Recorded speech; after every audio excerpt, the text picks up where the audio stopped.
If the process of the breakup of love is already complicated in itself and carries a strong emotional burden, meeting a former partner is no less. This is reflected when interacting with those who in the past were our lovers, or even husbands and wives.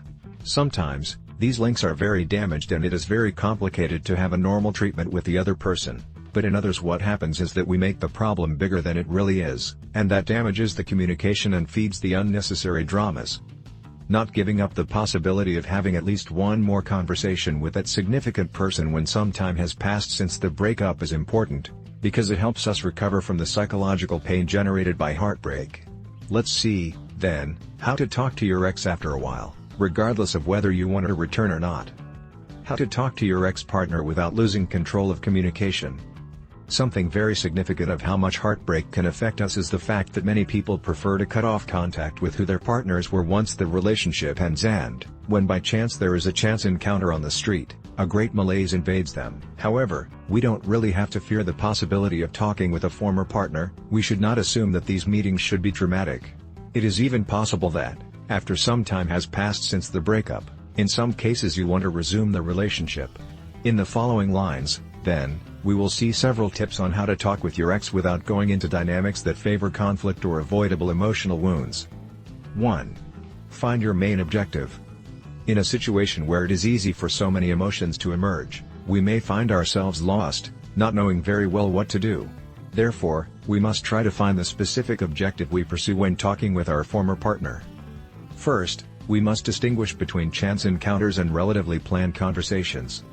In the first case we may have to decide on the fly, from what we feel, what we want.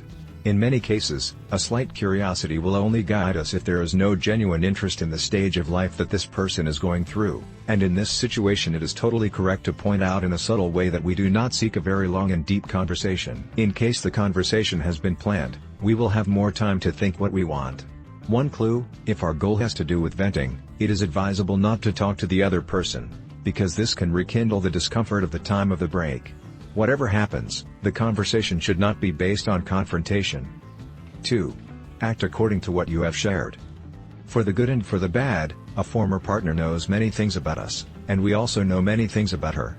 Therefore, it is out of place to express oneself with a formality that is too rigid, or with an attitude of absolute ignorance about what the other person explains. 3. Avoid attributing blame. Not obsessing with attributing guilt is a sign that the breakup of the couple has been overcome.